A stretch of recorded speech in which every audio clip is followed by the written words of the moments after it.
Olá, boa noite. Os ministros do Supremo Tribunal Federal analisam se cabos da aeronáutica que alegam perseguição política têm direito à anistia.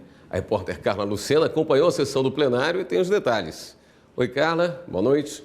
Oi, William, boa noite para você, boa noite a todos que nos acompanham no Jornal da Justiça, e é exatamente isso. O Supremo hoje, aqui na sessão da tarde, começou o julgamento sobre este caso. O Supremo analisa 2 recursos que tratam sobre essa discussão, se os ex-cabos teriam ou não direito a essa anistia política. Até o momento já tivemos o voto de 7 ministros. E bom, só para a gente entender um pouquinho esse caso, esses militares que recebem anistia, eles foram dispensados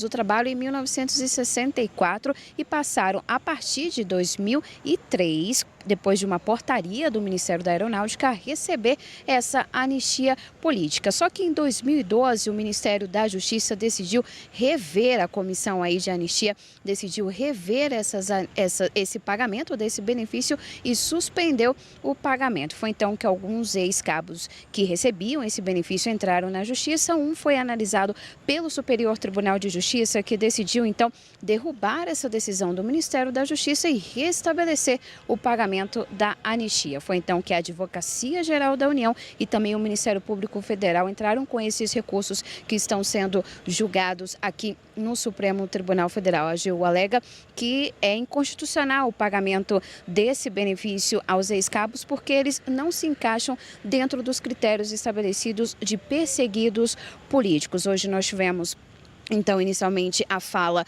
não só da Advocacia Geral da União, como também da parte de cabos e também de advogados que falaram como amigos da corte. E agora vamos acompanhar na reportagem como iniciou esse julgamento.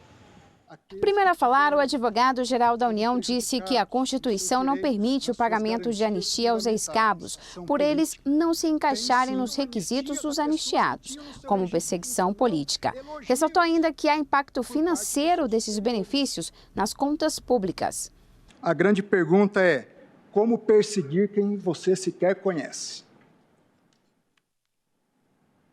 Durante décadas. Por isso, concede-se a quem tem direito. Não se concede a quem não preenche os requisitos. A Procuradoria-Geral da República também opinou que a anistia não cabe nesses casos. Não se pode dizer que todo esse efetivo foi licenciado automaticamente com motivação exclusivamente política. Então, o que se pede é que se retire e que se reconheça que esse automatismo não pode acontecer.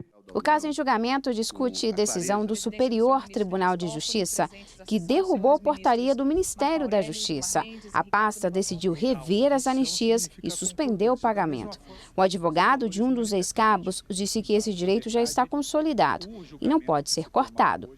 Não acarretará incremento orçamentário algum, de nenhum real, porque esses valores já foram reconhecidos há quase 2 décadas, são pagos ano a ano em rubrica própria nas leis orçamentárias anuais a pessoas que têm, em média, 80 anos de idade. Relator dos recursos, o ministro Dias Toffoli votou para suspender a anistia para os ex-cabos. Segundo o presidente do Supremo, a anistia está condicionada, por exemplo, à comprovação de perseguição política.